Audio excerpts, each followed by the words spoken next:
God is Love, The Fall, Part 10, Epilogue. Under the curse of sin, all nature was to witness to man of the character and results of rebellion against God. When God made man, he made him ruler over the earth and all living creatures. So long as Adam remained loyal to heaven, all nature was in subjection to him.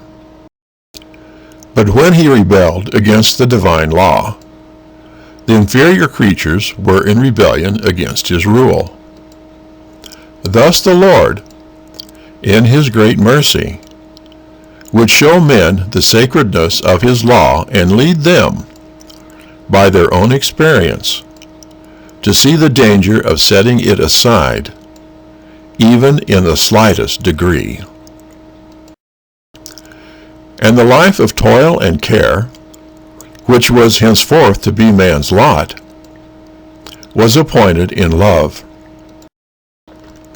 It was a discipline rendered needful by his sin, to place a check upon the indulgence of appetite and passion, to develop habits of self-control. It was a part of God's great plan for man's recovery from the ruin and degradation of sin.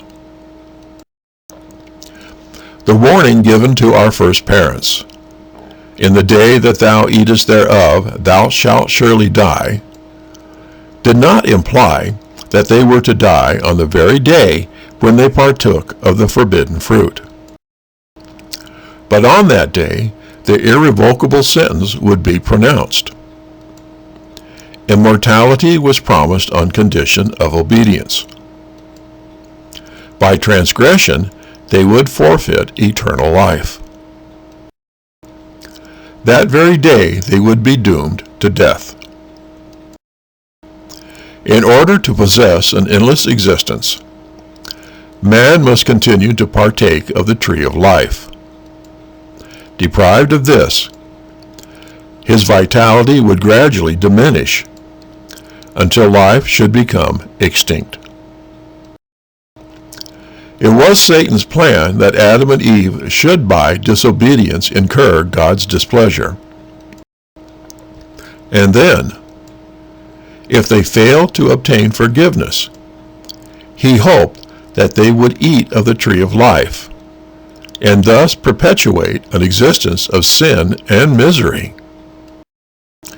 But after man's fall, holy angels were immediately commissioned to guard the tree of life. Around these angels flashed beams of light having the appearance of a glittering sword.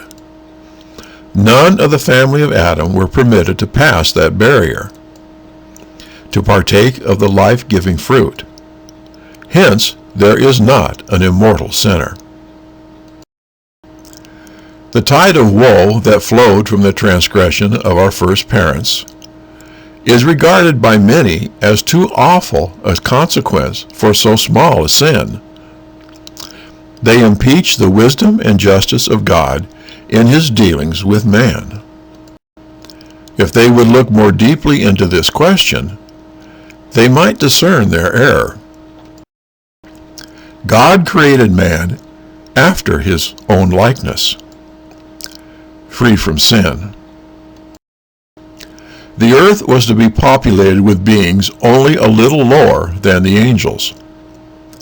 But their obedience must be tested, for God would not permit the world to be filled with those who would disregard his law. Yet in his great mercy he appointed Adam no severe test. The very lightness of the prohibition made the sin exceedingly great. If Adam could not bear the smallest of tests, he could not have endured a greater trial had he been entrusted with higher responsibilities. Had some great test been appointed Adam, then those whose hearts inclined to evil would have excused themselves by saying, "This is a trivial matter, and God is not so particular about little things." and there would be continual transgression in things looked upon as small, and which pass unrebuked among men. But the Lord has made it evident that sin in any degree is offensive.